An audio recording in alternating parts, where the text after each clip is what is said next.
إن الحمد لله نحمده ونستعينه ونستغفره ونعوذ بالله من شرور أنفسنا وسيئات أعمالنا من يهد الله فلا مضل له ومن يضلل فلا هادي له وأشهد أن لا إله إلا الله وحده لا شريك له وأشهد أن محمدا عبده ورسوله يا أيها الذين آمنوا اتقوا الله حق تقاته ولا تموتن إلا وأنتم مسلمون يا أيها الناس اتقوا ربكم الذي خلقكم من نفس واحدة وخلق منها زوجها وبث منهما رجالا كثيرا ونساء واتقوا الله الذي تساءلون به والأرحام إن الله كان عليكم رقيبا يا أيها الذين آمنوا اتقوا الله وقولوا قولا سديدا يصلح لكم أعمالكم ويغفر لكم ذنوبكم ومن يطع الله ورسوله فقد فاز فوزا عظيما أما بعد فإن خير الحديث كتاب الله وخير الهدي هدي محمد صلى الله عليه وسلم وشر الأمور محدثاتها وكل محدثة بدعة وكل بدعة ضلالة وكل ضلالة في النار وبعد يا عباد الله أوصيكم وإياي أولا بتقوى الله فإن التقوى ينجينا من عذاب أليم ويدخلنا جنة النعيم. قال الله تعالى في كلامه اللذيذ أعوذ بالله من الشيطان الرجيم لتبلون في أموالكم وأنفسكم ولتسمعن من الذين أوتوا الكتاب من قبلكم ومن الذين أشركوا أذى كثيرا وإن تصبروا وتتقوا فإن ذلك من عزم الأمور. அல்லாஹ்வுடைய மாளிகையில் வந்து அவன் நம் மீது கடமையாக்கிய இந்த தொழுகையை ஹுத்பாவை நிறைவேற்றுவதற்காக வேண்டி இங்கு வந்து குழுமை இருக்கிற எந்தரமை சகோதரர்களே, பெரியோர்களே, இளைஞர்களே, சிறார்களே, நமது வாழ்வின் எல்லா சந்தர்ப்பங்களிலும் எல்லா கட்டங்களிலும் அல்லாஹ் அவனது திருமறை குர்ஆனிலே நாம் எவ்வாறு வாழ வேண்டும் என்று நம்மை பணித்திருக்கிறானோ, கேட்டிருக்கிறானோ, அல்லாஹ்வுடைய தூதர் அவருடைய பொன்மொழிகளின் ஊடாக அவர் வாழ்ந்து காட்டிய வாழ்க்கையின் ஊடாக எவ்வாறு நாம் வாழ வேண்டும் என்று நம்மை கேட்டிருக்கிறார்களோ, பணித்திருக்கிறார்களோ, அவ்வாறு வாழ்வதன் மூலமாகவும் அல்லாஹ்வும் அல்லாஹ்வுடைய தூதரும் எவற்றையெல்லாம் நாம் விட்டு விலகிவிட வேண்டும், எவற்றிலிருந்தெல்லாம் நாம் தூரமாகிவிட வேண்டும் என்று நம்மை வேண்டியிருக்கிறார்களோ அவற்றை தவிர்த்து கொள்வதன் மூலமாகவும் அல்லாஹ்வை பயந்து அஞ்சி வாழ்ந்து கொள்ளுமாறு எனக்கும் உங்களுக்குமாக வசியத்து செய்கிறேன், இறை கட்டளை பிறப்பிக்கின்றேன். அன்புக்குரிய எனதருமை சகோதரர்களே, நான் மேலே ஓதி காட்டிய அந்த வசனத்திலே லதுபுலவுன்ன ஃபீ அம்வாலிக்கும் வஅன்ஃபுசிக்கும் வலதஸ்மஉன்ன மினல் லதீன ஊத்துல் கிதாப மின் கப்லிக்கும் வமினல் லதீன அஷ்ரகு அதன் கசீரா. உங்களுடைய பொருட்களிலும் உங்களுடைய உயிர்களிலும் உங்களுக்கு சோதனை இருக்கிறது, நீங்கள் சோதிக்கப்படுவீர்கள். உங்களுடைய பொருளாதாரம் குறைக்கப்பட்டு அல்லது அழிக்கப்பட்டு அல்லது பறிக்கப்பட்டு நீங்கள் சோதனைக்கு உட்படுத்தப்படுவீர்கள். அதுபோன்று உங்களுடைய உயிர்களுக்கு சேதம் விளைவிக்கப்பட்டு இரத்தமூட்டப்பட்டு அல்லது கொலை செய்யப்பட்டு அதிலும் நீங்கள் சோதனைக்கு உட்படுத்தப்படுவீர்கள். அதேபோல் உங்களுக்கு முன்னால் வேதம் கொடுக்கப்பட்டவர்கள், அதுபோன்று இணை வைப்பவர்கள் ஆகிய இரு சாராரிடமிருந்தும் நீங்கள் அருவருக்கத்தக்க, உங்களுக்கு வேதனை தரக்கூடிய, உங்களால் தாங்க முடியாத மோசமான வார்த்தைகளை எல்லாம் நீங்கள் செவியுறுவீர்கள், உங்களுடைய காதுகளாலே கேட்பீர்கள்.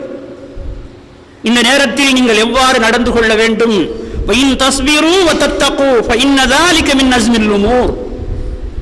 நீங்கள் பொறுமை காத்து அல்லாஹ்வை அஞ்சி நடந்து கொண்டால் அதுதான் உறுதிமிக்க காரியங்களில் உள்ளது. ஆல இம்ரானில் 186ஆம் வசனத்திலே அல்லாஹ் இவ்வாறு கூறுகிறான். அன்புக்குரிய எனதருமை சகோதரர்களே, பெரியோர்களே, நாம் வாழ்ந்து கொண்டிருக்கிற இந்த காலப்பகுதி இந்த வசனம் குறித்து சிந்திக்க வேண்டிய ஒரு காலப்பகுதியாக இருக்கிறது. ஏன் நாம் வாழ்ந்து கொண்டிருக்கிற காலத்தை தான் இந்த வசனம் சொல்லுகிறதோ என்று நினைக்கின்ற அளவுக்கு இந்த நாட்டிலே பெரும்பான்மை சமுதாயத்து மக்களுக்கு மத்தியிலே இருக்கக்கூடிய ஒரு சிறு கூட்டத்தினால் இஸ்லாத்துக்கும் முஸ்லிம்களுக்கும் எதிரான பிரச்சாரங்கள் மேற்கொள்ளப்பட்டு வருவதை பார்க்கிறோம். அவர்களுடைய வாயிலே இருந்து வருகிற வார்த்தைகள் கேட்க முடியாத, சகிக்க முடியாத வார்த்தைகளாக இருக்கின்றன. நகரங்கள் தோறும் மாநாடுகளை போடுகிறார்கள். அந்த மாநாடுகளை போட்டு முஸ்லிம்களை எல்லாம் எப்படி ஏச முடியுமோ, எப்படி திட்ட முடியுமோ, எப்படி எல்லாம் அசிங்கப்படுத்த முடியுமோ அதையெல்லாம் செய்து கொண்டிருக்கிறார்கள். அண்மையிலே கடந்த ஞாயிற்றுக்கிழமை கண்டிமா நகரிலே ஒரு மாநாடு கூட்டப்படுகிறது. உண்மையில் அந்த மாநாடு கூட்டப்படுகின்ற அந்த செய்தி நாட்டிலே பரவிய போது நாம் நன்றியோடு நினைவு கூற வேண்டும். கண்டி மாவட்டத்திலே இருக்கிற பாராளுமன்ற உறுப்பினர்கள், அதிலும் குறிப்பாக அமைச்சர் பதவியில் இருக்கிற அத்தனை பேரும் வேண்டாம், இந்த மாநாடு தேவையில்லை, நாங்கள் அப்படி ஒரு மாநாடு நடத்த விடமாட்டோம் என்று மிக கடுமையான அறிக்கைகளை எல்லாம் விட்டார்கள். அவர்களால் கூட அதை தடுத்து நிறுத்த முடியாமல் போய்விட்டது. இந்த மாநாட்டிலே அறிவுக்கு பொருந்தாத, கற்பனைக்கு எட்டாத எத்தனையோ புழுகு மூட்டைகளை அவிட்டு விட்டார்கள். முஸ்லிம்களுடைய மனம் புண்படுகிற விதமாக எத்தனையோ விடயங்களை அந்த மாநாட்டிலே அவர்கள் சொல்கிறார்கள். முஸ்லிம்களின் நிறுவனங்களிலே, பெரும் பெரும் கடைகளிலே வேலை செய்கின்ற சிங்கள யுவதிகள் முஸ்லிம்களால் பலாத்காரமாக மதம் மாற்றப்படுகிறார்கள். அப்படி மதம் மாற்றப்பட்ட பிறகு அங்கே இருக்கிற முதலாளிமார்களால் அவர்கள் அந்தப்புறங்களிலே வைத்து அவர்களுடைய காம பசிக்கு தீனியாக ஆக்குகிறார்கள் என்று அங்கே சொல்கிறார்கள்.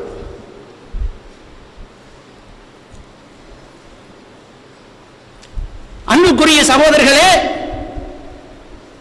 இந்த நாட்டிலும் சரி, எந்த நாட்டிலும் சரி, கட்டாயத்தின் அடிப்படையில் ஒருவரை இஸ்லாம் மார்க்கத்துக்கு மட்டுமல்ல எந்த ஒரு சமயத்துக்கும் யாரும் கொண்டு வர முடியாது. அது மட்டுமல்ல, இந்த நாட்டிலே இப்போது ஒருவர் இஸ்லாத்துக்கு வர விரும்பினால் நாங்கள் கூட ஆகா வாருங்கள், நீங்கள் இஸ்லாத்தை ஏற்றுக்கொள்ளுங்கள் என்று சொல்லுகிற நிலையில் இல்லை. மாறாக உண்மையான விருப்பம் உங்களுக்கு இருந்தால், இது ஜனநாயக நாடு என்ற அடிப்படையில் அந்த விருப்பத்திலே நீங்கள் இருந்தால், நீங்கள் போலீசுக்கு சென்று உங்களுடைய விருப்பத்தை சொல்லி அங்கிருந்து எங்களுக்கு பிரச்சனை இல்லை என்கிறத உறுதிப்படுத்துற மாதிரி ஏதாவது ஆவணங்களை நீங்கள் கொண்டு வர வேண்டும். அல்லது ஒரு சட்டத்திறனை ஊடாக இந்த பிரச்சனைகள் எங்களுக்கு வராது என்பதை நீங்கள் உறுதிப்படுத்திய பிறகுதான் நீங்கள் இஸ்லாத்தை வருகின்ற விஷயத்தை ஏற்றுக்கொள்ள முடியும் என்று சொல்லுகின்ற அளவுக்குத்தான் இன்று நாட்டிலே எல்லோரும் இதைத்தான் பின்பற்றி வருகிறார்கள். இப்படி இருக்க அவர்கள் இந்த மாதிரியான ஒரு பொய்யான செய்தியை அங்கே மக்களுக்கு மத்தியிலே பரப்புகிறார்கள். முஸ்லிம்களுக்கு நீங்கள் வியாபார தளங்களை கொடுக்காதீர்கள், உங்கள் கடைகளை கொடுக்காதீர்கள். உங்கள் கடைகளை அவர்கள் எடுத்துவிட்டால் அந்த கடையிலே பிராணிகளை அறுத்து, கால்நடைகளை அறுத்து, மாடுகளை அறுத்து பலி கொடுத்து அதன் மூலமாக பூதங்களின் உதவிகளை பெற்று, அல்லாஹு அக்பர் சொல்கிறார்கள். முஸ்லிம்கள் என்ன தெரியுமா செய்கிறார்கள்? நீங்கள் கடைகளை அவர்களுக்கு கொடுக்கிறீர்கள், உங்கள் கடையிலே வியாபாரம் செய்கிறார்கள். அப்படி வியாபாரம் செய்து கொண்டிருக்கிற போது அந்த கடையை எப்படியாவது வாங்கிக் கொள்ள தந்திரோபாய முயற்சி செய்கிறார்கள். முயற்சிக்கிறார்கள். அந்த முயற்சியின் ஒரு வகை என்ன தெரியுமா? பிராணிகளை அறுத்து பலியிட்டு அதன் ஊடாக பூதங்களோடு தொடர்புகளை ஏற்படுத்தி அவற்றின் மூலமாக நம்மை வசியப்படுத்துகிறார்கள். அப்படி அவர்கள் அந்த பூதங்களோடு தொடர்பை ஏற்படுத்திய பிறகு அவர்கள் உங்களிடம் கடையை கேட்க தேவையில்லை, நீங்களாகவே அவர்களிடம் போய் கடையை நீங்கள் எடுத்துக்கொள்ளுங்கள், உங்களுக்கு எழுதி தருகிறேன் என்று கொடுக்கிற ஒரு நிலை உருவாகும். எனவே முஸ்லிம்களுக்கு நீங்கள் கடைகளை கொடுக்காதீர்கள் என்று சொல்கிறார்கள். பகிரங்கமாக பேசுகிறார்கள். முஸ்லிம் பெண்கள் அணிகின்ற அந்த அபாயா, குறிப்பாக முகத்தை மூடுவதை பற்றி சொல்கிறார்கள். முகத்தை மூடுவதை பற்றி அங்கே அவர்கள் பேசுகிற போது முஸ்லிம்கள் முகத்தை மூடுவதை நாங்கள் அனுமதிக்க முடியாது. முஸ்லிம் பெண்கள் முகத்தை மூடிக்கொண்டு பள்ளிக்கு செல்கிறார்கள். பேசுகிற அந்த பேச்சாளர் சொல்கிறார், என்னாலும் முகத்தை மூடிக்கொண்டு பள்ளி வாசலுக்குள் செல்ல முடியும், அதுவும் குறிப்பாக முஸ்லிம் பெண்கள் தொழுது கொண்டிருக்கிற இடத்துக்கு செல்ல முடியும். சென்றால் நான் அங்கு என்ன செய்வேன் தெரியுமா? அதை இங்கு சொல்ல மாட்டேன். இப்படி சாமிமாறு பூசாரிமாறு பேசுறாங்க. திருமணத்தை பற்றி நினைக்கிறதே பாவம் என்று சொல்லுகிற மனிதர்கள் எப்படி பேசுகிறார்கள்? பெண்கள் தனியாக தொழுகிற அந்த பகுதிக்கு என்னாலும் முகத்தை மூடிக்கொண்டு நானும் ஒரு பெண் போன்று என்னை காட்டிக்கொண்டு செல்ல முடியும், ஆனால் அங்கு சென்றால் நான் என்ன செய்வேன் தெரியுமா? அதை சொல்ல முடியாது இங்கே அவர் சொல்லுகிறார். மேலும் சொல்கிறார்கள், முஸ்லிம்களுடைய உணவு கடைகளுக்குள், ஹோட்டல்களுக்குள், தேநீர் கடைகளுக்குள் நீங்கள் போகக்கூடாது, நீங்க அங்க சாப்பிடக்கூடாது, நீங்க எந்த ஒரு சிற்றுண்டியையும் அங்க பருகக்கூடாது, உண்ணக்கூடாது, குடிக்கக்கூடாது. ஏன் தெரியுமா? முஸ்லிம்கள் குறிப்பாக இஸ்லாமியர்கள் அல்லாதவர்களுக்கு உணவு பரிமாறுகிற போது 3 முறை துப்பிவிட்டுத்தான் அந்த உணவை நமக்கு தருகிறார்கள். அவர்கள் நன்றாக சாப்பிடுகிறார்கள், நாம் அவருடைய எச்சை சாப்பிடுகிறோம். இது உண்மை, இது நடக்கிறது என்று அந்த மனிதர் அந்த பகிரங்கமான அந்த மேடையிலே ஆயிரக்கணக்கான மக்கள் கூடியிருக்கிற அந்த இடத்திலே பேசுகிறார். இப்படி இஸ்லாமியர்கள் மீது வெறுப்பை ஏற்படுத்துகிற மாதிரி, முஸ்லிம்கள் மீது வெறுப்பை ஏற்படுத்துகிற மாதிரி அந்த மாநாட்டிலே பேசுகிறார்கள். அது மட்டுமல்ல, இது அந்த மாநாட்டிலே நடந்தது. அதற்கு முன்னும் பின்னுமாக நாட்டிலே பரவலாக ஆங்காங்கே அசம்பாவிதங்கள் நடந்து கொண்டுதான் இருக்கின்றன. நமக்கு அநேகமாக இவைகளெல்லாம் வெளிச்சத்துக்கு வருவதில்லை. இணையதளங்கள் ஊடாகத்தான் இவற்றை அறிந்து கொள்ள முடிகிறது. நேற்று கூட கல்கின்ன மதரசாவில் ஓதி கொடுக்கிற ஒரு உஸ்தாத் கண்டிலிருந்து கல்கின்னைக்கு போற பஸ்ல ஏறிட்டு வரும்போது ஒரு நகரத்தில் பஸ் நிக்குது.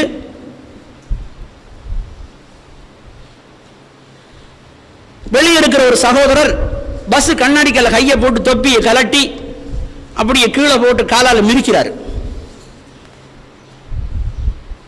ஆனால் அந்த நேரத்தில் அந்த பஸ்ஸில் இருந்த பெரும்பான்மை சமுதாயத்தவர்கள் அத்தனை பேரும் அவர்கள் எதிர்ப்பை காட்டினார்கள். இந்த சம்பவத்தை அவர்கள் ஏற்றுக்கொள்ளவில்லை. இன்னொரு சம்பவமும் நடந்திருக்கிறது. குர்நாகலை சேர்ந்த ஒரு யுவதி அபாயா போட்டுக்கொண்டு தனியார் பஸ்ல போகும்போது இந்த பொதுபல சேனையை சேர்ந்த ஒருத்தர் கலாட்டா பண்ணி இருக்கிறார். அவஸ்தை தாங்க முடியாது அந்த பெண் தன்னை செருப்பை கலட்டி அடிச்சு போட்டான். அதற்கும் அந்த பஸ்ஸில் இருந்த யாருமே அந்த பெண் மீது பிழை சொல்லல. நாம் என்ன சொல்ல வருகிறோம் என்றால், இந்த பௌத்த சமூகம், இந்த சிங்கள சமூகம் நம்முடைய செயல்பாடுகளை நன்றாக ஒத்து பார்க்கிறது. முஸ்லிம்களுக்கு கொடுமைக்கு மேல் கொடுமை இழைக்கப்படுகிறது, துன்பத்துக்கு மேல் துன்பம் கொடுக்கப்படுகிறது. நாலா பக்கங்களில் இது என்ன சமுதாயம்? பொறுமையாக இருக்கிறார்கள், அடக்கிக் கொண்டிருக்கிறார்கள், எவ்வளவு கட்டுப்பாடு இருக்கிறார்கள் என்று நம்மை பார்த்து அவர்கள் பரிதாபப்படுகிறார்கள். இது உண்மை, இது யதார்த்தம். இதைத்தான் நாம் இப்போது சாதகமாக பயன்படுத்த வேண்டியிருக்கிறது. ஏன் ஒரு அமைச்சர் சொல்லுகிறார், எனக்கு ஹலால் சாப்பாடு தான் வேணும், நான் அதைத்தான் சாப்பிடுவேன் என்று. எதுக்கெடுத்தாலும் சண்டை பிடிக்கிற ஒரு அமைச்சர் அவர் சொல்கிறார், முஸ்லிம்களுடைய விஷயத்தில் மிக கடுமையாக இருக்கிறார்கள், இது ஏற்றுக்கொள்ள முடியாது, நான் இதற்கு ஒத்துக்கொள்ள மாட்டேன், சம்மதிக்க முடியாது, இந்த கும்பலை அடக்க வேண்டும் என்று அப்படிப்பட்டவர்கள் எல்லாம் பேசுகிறார்கள். பல்கலைக்கழகங்களில் பேராசிரியர்களாக இருக்கிறவர்கள் பேசுகிறார்கள், புத்தகங்களை எழுதுகிறார்கள், முஸ்லிம்களுடைய தரப்பை நியாயப்படுத்துகிறார்கள். ஏன் கூட்டமைப்பிலே உள்ள எம்பிக்கள் கூட முஸ்லிம்கள் பக்கம் உள்ள நியாயங்களை பேசுகிறார்கள், முஸ்லிம்களுக்காக வேண்டி நியாயம் கேட்கிறார்கள். இப்படி, ஆனால் கவலை, ஆச்சரியம், நாம் வாக்களித்து நம்மிடம் பிச்சை பாத்திரத்தோடு வந்து பிச்சை வாங்கி சென்றவர்கள் எல்லாம் கேவலம் வாய் திறக்க முடியாமல் வாய் பூட்டு போடப்பட்டவர்களைப் போல பட்டி பாம்புகளாக அடங்கி இருக்கிறார்கள். அவர்களால் ஒன்றும் சொல்ல முடியாது போல் இருக்கிறது. ஏன்?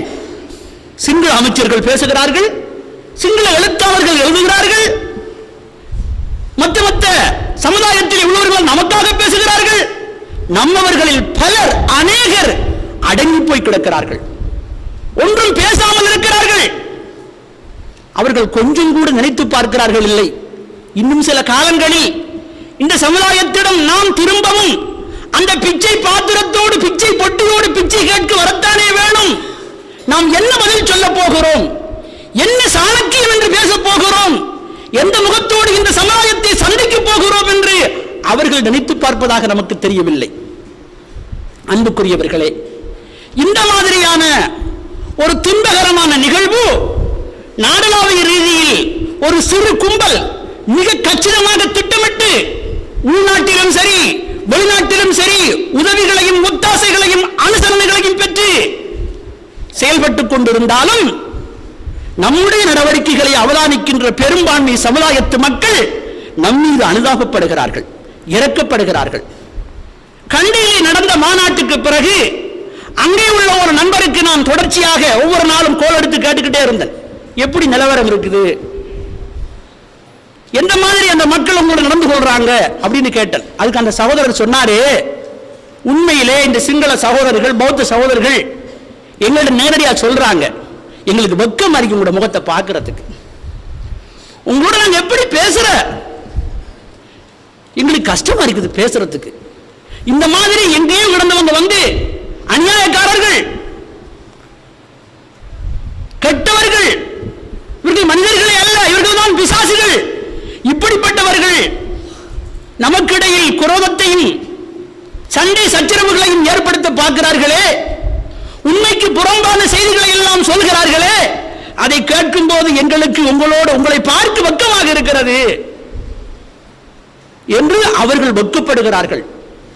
இந்த மாதிரி நிகழ்வுகளை வெறுக்கிறார்கள். அன்புக்குரியவர்களே, இது தொடராக பேணப்பட வேண்டும். எங்களால் முடியுமானது என்ன? சாத்வீகமாகத்தான் நாங்கள் போராட்டங்களை மேற்கொள்ள முடியும். அதைத்தான் இஸ்லாமும் கூட இந்த மாதிரி நேரத்தில் வலியுறுத்துகிறது. அதே போன்று இப்போது இருக்கிற இந்த நில கலவரத்தை நாம் மிக கவனமாக கையாண்டு, இப்போது இந்த பெரும்பான்மை சமுதாயத்து மக்கள் முஸ்லிம்கள் மீது வைத்திருக்கிற இந்த அனுதாபத்தையே ஒரு வாய்ப்பாக நாம் பயன்படுத்தி எந்த ஒரு இடத்திலும், முஸ்லிம் பிரதேசங்களில் எந்த ஒரு இடத்திலும் மாற்று மத சகோதரர்களுடைய அவர்களுடைய வழிபாட்டு தலங்களுக்கோ அவருடைய சாமிமார்களுக்கோ தேரர்களுக்கோ யாருக்கு ஏசுற மாதிரியோ அவங்களோட மனம் நோகிற மாதிரியோ முடியுமான வரைக்கும் நாம் நடந்து கொள்ளக்கூடாது. ஏனென்றால் அதைத்தான் அவர்கள் எதிர்பார்க்கிறார்கள். முஸ்லிம்களுக்கு இந்த மாதிரி தாறுமாற ஏசும் போது எப்படியாவது எங்கேயாவது 4 முஸ்லிம் குழம்பணும், நம்மள 2 பேருக்கு அடிக்கணும், பிரச்சனை பெருசா ஆகணும், அதை வச்சு ஒரு வழி பண்ணணும். அதான் அவனுடைய எதிர்பார்ப்பு.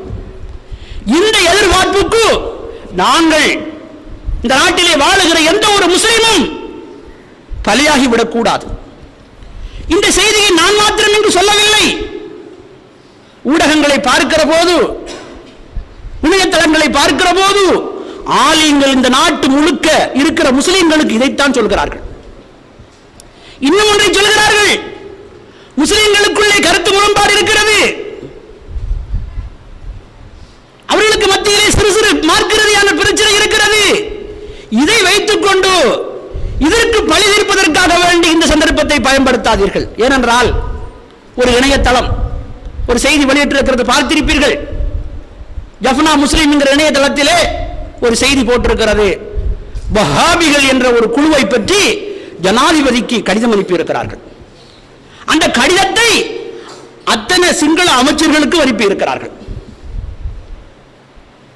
அந்த இணையதளத்தை நடத்துகிறவர் சொல்கிறார், நான் சமுதாயத்தினுடைய நன்மை கருதி அதை மொழிபெயர்த்து போட விரும்பவில்லை, இந்த மாதிரியான விஷயங்களை எல்லாம் தவிர்த்து கொள்வதல்லவா நமக்கு நல்லது என்று அவர் கேட்கிறார். அன்புக்குரியவர்களே, சில தினங்களுக்கு முன்னால் கொழும்பிலிருந்து வந்த ஒரு ஏசிடிஜே என்று சொல்லக்கூடிய ஒரு அமைப்பினர், அவர்களை வைத்து கூட நாம் புரோகிராம் செய்திருக்கிறோம். அவர்கள் ஒரு வீடியோ கிளிப் கொண்டு வந்தார்கள், அதை நாம் பார்த்தோம். அல்லாஹு அக்பர். நமது சமுதாயத்தில் இருக்கிற அத்தனை பிரச்சனைகளையும் அதில் சொல்லப்படுகிறது. பேர்வழியிலே உடைக்கப்பட்ட பள்ளிவாசலில் இருந்து காத்தான்குடியிலே உடைக்கப்பட்ட அப்துரவுடைய அந்த மக்பரா, அந்த கபூர் வரைக்கும் அதில் சொல்லப்பட்டு, இது அத்தனைக்கும் தௌஹீத்வாதிகள் தான் காரணம். ஒரு சஃப்ல தொழுகிற ஆட்கள், ஒருத்தர் தக்பீர் நல்லா உயர்த்தி கட்டிட்டு இருக்கிறார், அப்படியே அடையாளப்படுத்தி இவங்கெல்லாம் பிரச்சனைக்குரிய ஆட்கள் என்று மிக பிழையாக அங்கே காட்டி கொடுத்துக் கொண்டிருக்கிறார்கள். அல்லாஹு அக்பர். காட்டி கொடுப்பதற்கு ஒன்றுமில்லை, நாம் மிக தெளிவாக இருக்கிறோம்.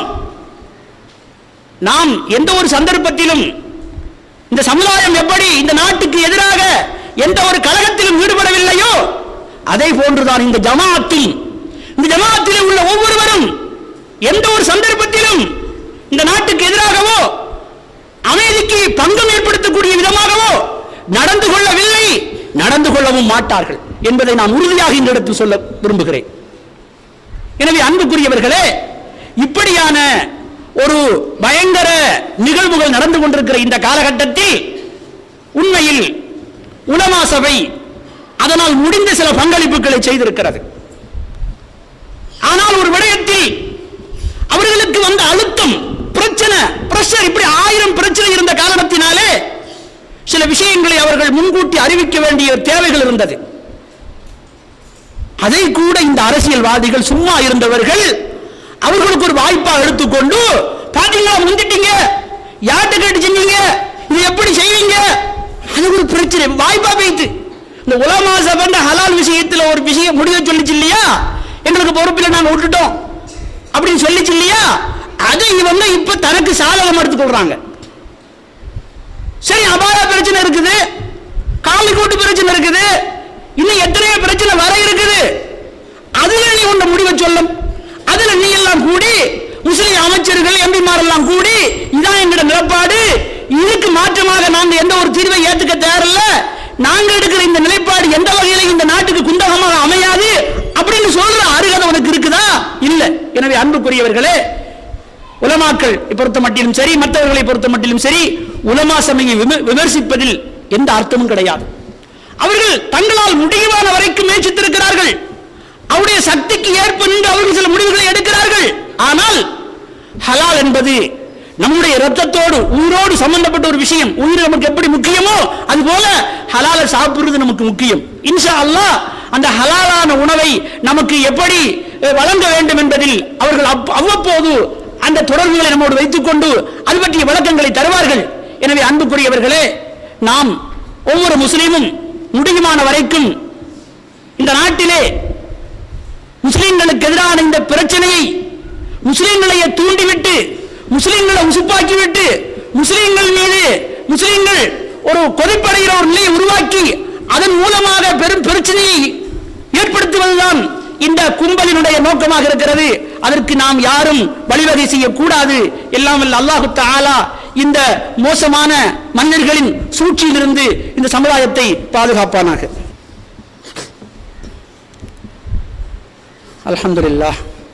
அல்ஹம்துலில்லாஹி ரப்பில் ஆலமீன் வஸ்ஸலாத்து வஸ்ஸலாமு அலா ரசூலில் கரீம் வ அலா ஆலிஹி வஸஹ்பிஹி அஜ்மஈன் அம்மா பஅத். அன்புக்குரிய எனதருமை சகோதரர்களே, பெரியோர்களே, நான் இந்த குத்துபாவை ஆரம்பிக்கின்ற போது ஓதி காட்டிய அந்த வசனத்திலே அல்லாஹு தஆலா அதனுடைய கடைசி பகுதியிலே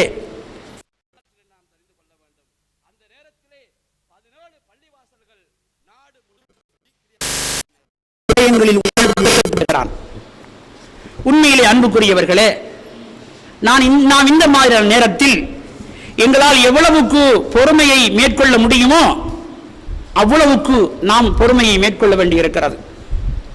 ஒரு விடயத்தை நாம் தெரிந்து கொள்ள வேண்டும். பொறுமையை கடைபிடிப்பது என்பது, பொறுமையை மேற்கொள்வது என்பது அது ஒரு வணக்கமாக இருக்கிறது. தொழுவதை ஒரு வணக்கம் என்று நாம் ஏற்றுக்கொள்கிறோம். நோன்பு பிடிப்பதை ஒரு வணக்கம் என்று ஏற்றுக்கொள்கிறோம். ஹஜ் செய்வதை ஒரு வணக்கம் என்று ஏற்றுக்கொள்கிறோம்.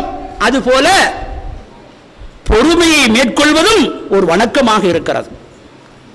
பொறுமையை மேற்கொள்கிற மனிதர்களோடு அல்லாஹ் தான் இருப்பதாக சொல்கிறான். இன்னல்லாஹ மஅஸ் ஸாபிரீன், அல்லாஹ்வாகிய நான் பொறுமையாளர்களோடு இருக்கிறேன் என்று அல்லாஹ் சொல்கிறான். அப்படி என்றால் பொறுமையை மேற்கொள்ளுகின்ற போது அவர்களுக்கு அல்லாஹ்விடமிருந்து உதவி கிடைக்கிறது என்பது பொருளாகிறது. எனவே பொறுமையை மேற்கொள்வது என்பது அதை ஒரு இபாதத்தாக நாம் நினைப்போமாக இருந்தால், அதை ஒரு வணக்கமாக நினைப்போமாக இருந்தால் சிரமத்தோடு அதை மேற்கொள்வோம். ஆத்திரம், கோபம், வெறுப்பு, வேதனை மேலிடுகின்ற போது நாம் பொறுமையை இழக்க வேண்டி வரலாம். அந்த நேரத்திலும் கூட பொறுமை ஒரு வணக்கம் அல்லவா? அதை பேணுவது அல்லாஹ்விடம் நமக்கு நன்மையை பெற்றுத் தருகிற ஒரு விடயம் அல்லவா என்று நினைத்து நாம் பொறுமையாக சகிப்புத்தன்மையோடு நடந்து கொள்ள வேண்டும் என்று நம்ம இஸ்லாம் படிக்கிறது. அதைத்தான் நாம் செய்ய வேண்டும். பொறுமையாளர்களுக்குரிய கூலியை பற்றி அல்லாஹ் சொல்லுகின்ற போது உலாயிக யுத்தௌன அஜ்ரஹும் மர்ரத்தைன் பிமா ஸபரு, அவர்கள் பொறுமை காத்ததற்காக வேண்டி அவர்களுக்குரிய கூலியை அல்லாஹ் 2 முறை கொடுப்பதாக சொல்கிறான். பொறுமையாளர்களுக்கான கூலியை சாதாரணமான ஆட்களுக்கு கொடுக்கிறதை விட 2 மடங்கு கொடுப்பதாக சொல்கிறான். இன்னமா யூஃப ஸாபிரூன அஜ்ரஹும் பிகைரி ஹிசாப், பொறுமையாளர்களுக்குரிய கூலி இருக்கிறது அது அளக்கப்படாத அள்ளி கொடுக்கிற கூலி, எண்ணி கொடுக்கிறது இல்ல. பொறுமையாளர்களுக்கு அல்லாஹ் எப்படி நோன்பு பத்தி சொல்றோம், நோன்புக்கு அல்லாஹ் கூலி கொடுக்கிறது எண்ணி கொடுக்கிறது இல்ல, கணக்கு பார்க்காம கொடுக்கிற. ஏன் நோன்பு பொறுமையோடு சம்பந்தப்பட்டது? நோன்பு மாசத்தை பொறுமையின் மாசம் என்று சொல்றோம். நோன்பு மனிதனுக்கு பொறுமையை கற்றுக் கொடுக்கிறது என்று சொல்றோம். அப்ப அந்த பொறுமைக்கும் அல்லாஹ் எப்படி கூலி கொடுக்கிறான் என்று சொன்னா கணக்கு பார்க்காம அள்ளி கொடுக்கிறான். அப்ப அப்படிப்பட்ட ஒரு வணக்கமாக இந்த பொறுமையை மேற்கொள்வது இருக்கிறது. நபிகள் நாயகம் சொன்னார்களே, லைஸ ஷதீது மன் கலபன் நாஸ் இன்னம ஷதீது மன் கலப நஃப்ஸஹு இந்தல் கலப். உங்கள ஒருத்தர் மற்றவர் அடிச்சு வீழ்த்தி கீழே போடுறது இருக்கு இல்லையா, அது பெரிய வீரம் கிடையாது. உண்மையான வீரம் என்ன தெரியுமா? உங்களுக்கு கோபம் வர நேரத்தில், ஆத்திரம் வர நேரத்தில் உங்களை அடக்கி கட்டுப்படுத்துறீங்க பாருங்க. மற்றவங்களை நீங்க கட்டுப்படுத்துறது ஒரு புறம் இருக்கட்டும், உங்களுக்கே கோபம் வருகிற போது உங்களை நீங்க கட்டுப்படுத்துறீங்க பாருங்க, அதான் சரியான வீரம். அதுதான் அல்லாஹ் எதிர்பார்க்கிற வீரம் அப்படின்னு நபிகள் நாயகம் ஸல்லல்லாஹு அலைஹி வஸல்லம் அவங்க சொல்றதை நம்ம பார்க்கிறோம். அதே மாதிரி நபிகள் நாயகம் அவர்கள் சொல்கிறார்கள், அஜபல் லி அம்ரில் மூமின், மூமினுடைய விடயம் ஆச்சரியமாகவே இருக்கிறது. லி அன்ன அம்ரஹு குல்லஹு லஹு கைருன், மூமினுடைய எல்லா நடவடிக்கைகளும் அவனுக்கு நன்மை தரக்கூடியதாகவே இருக்கிறது. ஒலைஸ தாலிக லி அஹதின் இல்லல் மூமின் இல்லா லில் மூமின், இந்த மாதிரி பாக்கியம் மூமினை தவிர, விசுவாசியை தவிர வேற யாருக்குமே கிடையாது. அது எப்படி? ஒரு மூமினுடைய எல்லா நடவடிக்கைகளும் அவனுக்கு நன்மையாகத்தான் இருக்கிறதாம். நபிகள் நாயகம் சொல்றாங்க. சொல்லிட்டு இன் அஸாபத்துஹு ஸர்ராஉ ஷக்கர, ஒரு மூமினை பொறுத்த மட்டும் அவனுக்கு சந்தோஷமான ஒரு விஷயம், மகிழ்ச்சியான ஒரு விஷயம் ஏற்பட்டால் அல்லாஹ்வுக்கு நன்றி தெரிவிக்கிறான். ஃபகான கைரன் லஹு, அதுக்கு அல்லாஹ் நன்மையை கொடுக்கிறான், அவனுக்கு நன்மை ஆகுது. தனக்கு ஒரு நலவு ஏற்பட்டா, தனக்கு ஒரு குழந்தை கிடைச்சிருச்சுன்னு வச்சுக்கொள்வோமே, அல்லாஹ்வுக்கு நன்றி செலுத்தலாம், அது அவனுக்கு நன்மையாக முடிகிறது. அதே மாதிரி ஒயின் அசாபத்துஹு லர்ராஹு சபர, தனக்கு ஒரு கஷ்டம் ஏற்பட்டால், ஒரு துன்பம் ஏற்பட்டால் அதை பொறுத்து கொள்றான், அதுக்கும் அவனுக்கு நன்மை தான் கிடைக்கிறது நபிகள் நாயகம் சொல்கிறார்கள். எனவே அன்புக்குரியவர்களே, இந்த பொறுமை சம்பந்தமாக நபி ஸல்லல்லாஹு அலைஹி வஸல்லம் அவர்கள் சொல்லக்கூடிய ஏராளமான ஹதீஸ்கள் நம்ம பார்க்கிறோம். ஒரு ஹதீஸ், ரெண்டு ஹதீஸ் இல்ல, ஹதீஸ்களை புரட்டி பார்த்தோம் என்று சொன்னா பொறுமையை வலியுறுத்தக்கூடிய ஹதீஸ்கள் ஏராளமாக கிடக்கின்றன. நபிகள் நாயகம் அவர்கள் சொல்லுகிறார்கள், ஒரு மனிதனுக்கு ஏற்படக்கூடிய களைப்பாக இருந்தாலும், ஒரு மனிதனுக்கு ஏற்படக்கூடிய வலி, நோய், காய்ச்சல், அதே மாதிரி கவலை எதுவாக இருந்தாலும், கால்ல குத்துற முள்ளு, கால் ஒரு முள்ளொண்டு குத்திட்டு, ஒரு ஆணி ஒன்று குத்திட்டு, அதுவாக இருந்தாலும் அந்த கஷ்டத்தை கூட ஒருத்தன் பொறுத்து கொள்வான்னு சொன்னா அதுக்கு கூட அல்லாஹ் தஆலா அவனுடைய பாவங்களை மன்னிக்கிறான். நமக்கு கால்ல முள்ளு குத்தி, நமக்கு கால்ல ஒரு ஆணி ஒன்று குத்தி அதை பொறுத்துக்கிட்டோம்னா நன்மையாம். பொறுக்காம என்ன செஞ்சிருவோம், தேவையில்லாம சில நேரங்களில் வாயில வந்ததெல்லாம் பேசிடுவோம், எதையாவது கதைச்சிருவோம். அல்லாஹ் என்ன சொல்றான், அல்லாஹ்வுடைய தூதர் என்ன சொல்றாங்க, நமக்கு வரக்கூடிய எந்த துன்பமாக இருந்தாலும், இப்ப நமக்கு கவலை, சில நேரங்களில் கவலை வருகிறது, குறிப்பாக வடகிழக்குக்கு அப்பால் இருக்கிற முஸ்லிம்களுடைய நிலைமை என்னையோ, ஏது நடக்குமோ, என்ன நடக்குமோ அப்படிங்கிற எண்ணங்கள்லாம் வருது, கவலை. பல நேரங்களில் கொஞ்சம் வாழ்க்கையில கவலை, சந்தோஷம் எல்லாம் மாறி மாறி வரும். ஆனா இந்த மாதிரியான நேரங்கள்ல, அதிகமான நேரங்கள்ல நம்ம கவலைப்பட வேண்டி இருக்குது நம்முடைய சமுதாயத்துக்காக வேண்டி. இந்த கவலைக்கு கூட அல்லாஹ் கூலி தரான் பாருங்களேன். நம்ம படுற கவலை, அந்த கவலையை பொறுத்து கொள்ற எல்லாத்துக்கும் கூலி. இது மூமினுக்கு மட்டும் கிடைக்கக்கூடிய ஒரு சிறப்பான அம்சம். அப்ப நாம இந்த மாதிரி நேரத்தில் கண்டிப்பாக இந்த பொறுமையை மேற்கொள்வதன் ஊடாக, என்ன கஷ்டம் வந்தாலும் என்ன துன்பம் வந்தாலும் இந்த பொறுமையை அனுஷ்டிப்பதன் ஊடாக அதற்கு நமக்கு அல்லாஹ் கூலி தரான். இன்னும் சொல்ல போன நபிகள் நாயகம் சொல்கிறார்கள், இன்ன யலமல் ஜஸாயி மா யலமில் பலாயி வ இன்னல்லாஹ தஆலா இதா அஹப்ப கௌமன் இப்தலாஹும். அதாவது எந்த அளவுக்கு சோதனை இருக்குதோ அந்த அளவுக்கு தான் நன்மை இருக்கும். எந்த அளவுக்கு அல்லாஹ் தஆலா மனிதரை சோதிக்கிறானோ அந்த அளவுக்கு கூலியையும் கொடுப்பான். ஒரு சாராரை அல்லாஹ் நேசிக்கிறான் என்றால் அவர்களை சோதிப்பான். அப்ப அல்லாஹ் சோதிக்கின்ற போது யார் அந்த சோதனையை இது சோதனை என்று விளங்கி பொருந்திக் கொள்கிறாரோ அல்லாஹ்வும் அவரை பொருந்திக் கொள்கிறான். சோதனை வருகிற போது பேசக்கூடாத வார்த்தைகளை எல்லாம் பேசி அந்த சோதனையை ஒருவர் வேதனையாக எடுத்துக் கொள்கிறாரோ அல்லாஹ்வும் அவர் மீது கோபப்படுகிறான் என்று நபி ஸல்லல்லாஹு அலைஹி வஸல்லம் அவர்கள் சொல்லக்கூடிய செய்திகளை எல்லாம் நாம் ஹதீஸ் கிரந்தங்களிலே பார்க்கிறோம். அதுபோல் அன்புக்குரியவர்களே, அதே ஆயத்தில் நீங்கள் பொறுத்துக் கொள்வதும் அல்லாஹ்வை பயந்து கொள்வதும் என்ற அடுத்த வசனம், அடுத்த செய்தி சொல்கிறது. அல்லாஹ்வுடைய பயம் நமக்கு இருக்கணும். வெறும் உணர்வுகள் மாத்திரம் இருந்தா பத்தாது, பொறுமையோடு அல்லாஹ்வுடைய பயமும் நமக்கு இருக்கும் என்று சொன்னா அது மிக உறுதியான நிலைப்பாட்டை எடுக்கிறதுக்கு உங்களுக்கு உதவும். உண்மைதான். நிதானம் இல்லாட்டி, அல்லாஹ்வுடைய பயம் இல்லாட்டி நாம் எடுக்கக்கூடிய முடிவுகள் கூட பிழையா அமைஞ்சிரும். அப்ப அல்லாஹ்வுடைய வழிகாட்டல்ல, அல்லாஹ்வுடைய தூதருடைய வழிகாட்டல்ல நம்ம பொறுமையாக இருந்து அல்லாஹ்வை பயந்து முடிவுகளை எடுக்கும் போது கண்டிப்பாக அது நல்ல முடிவாக அமையும். அப்ப அந்த விஷயத்தை பார்த்தோம் என்று சொன்னா அல்லாஹ் நபிகள் நாயகம் அவர்கள் அல்லாஹ் தஆலா சொல்கிறான், உமை யத்தகில்லாஹ் யஜ்அல் லஹு மஹ்ரஜா. எவர் அல்லாஹ்வை பயந்து கொள்கிறாரோ, எவர் அல்லாஹ்வுடைய பயத்தோடு தனது வாழ்க்கையை நகர்த்துகிறாரோ, யஜ்அல் லஹு மஹ்ரஜா, அல்லாஹ் தஆலா அவருடைய பிரச்சனையிலே இருந்து, கஷ்டத்திலே இருந்து ஒரு விடிவை ஏற்படுத்துவான். நாம அல்லாஹ்வை பயந்து அஞ்சி வாழுகிற நேரத்தில் நம்முடைய நடவடிக்கைகளை எல்லாம் அல்லாஹ்வுக்கு பயந்த நடவடிக்கைகளாக ஆக்கிக் கொள்ளுகிற வேளையில் அல்லாஹ் தஆலா எப்படியோ நமக்கு ஒரு வழியை காட்டுவான். இப்ப நம்ம பார்க்கிறோமா இல்லையா, உண்மையிலே ஒரு பலவீனமான ஒரு சமூகமாக இலங்கையில் முஸ்லிம் சமுதாயம் இருக்கிறது. நம்மோட ஒருத்தனும் பேசுறான் இல்ல, எல்லாரும் பயந்து போய் கிடக்கிறான். இந்த நிலையில் அல்லாஹ் தஆலா நமக்காக மற்றவரை பேச வைக்கிறான். பெரும்பான்மை சமுதாயத்திலே உள்ளவர்கள் பேசுகிறார்கள், நமக்கு அடுத்த நிலையிலே உள்ள சமுதாயத்து மக்கள் பேசுகிறார்கள். இது அல்லாஹ்வுடைய ஏற்பாடு. மேலும் மேலும் நாம் நம்மை அல்லாஹ்வுக்கு நெருக்கமுள்ளவர்களாக ஆக்கிக் கொண்டால், நபிகள் நாயகம் ஹதீஸிலே சொல்கிறார்கள், அல்லாஹ் சொல்வதாக, அடியான் அல்லாஹ்வுக்கு நெருக்கமுள்ளவனாக ஆக வேண்டும் என்றால் எதையெல்லாம் அல்லாஹ் நம் மீது கடமை என்று ஆக்கி இருக்கிறானோ அந்த கடமைகளை செய்வதன் மூலமாகத்தான் அல்லாஹ்வுக்கு நெருக்கமுள்ளவர்களாக நாம் ஆக முடியும். மேலும் மேலும் அல்லாஹ்வுக்கும் நமக்கும் உள்ள நெருக்கத்தை அதிகரித்துக் கொள்ள வேண்டுமாக இருந்தால் நபிலான சுன்னத்தான வணக்கங்களில் நாம் ஈடுபடுகிற போது அல்லாஹ்வுக்கு நெருக்கம் உள்ளவர்களாக நாம் மாறிவிடுவோம்.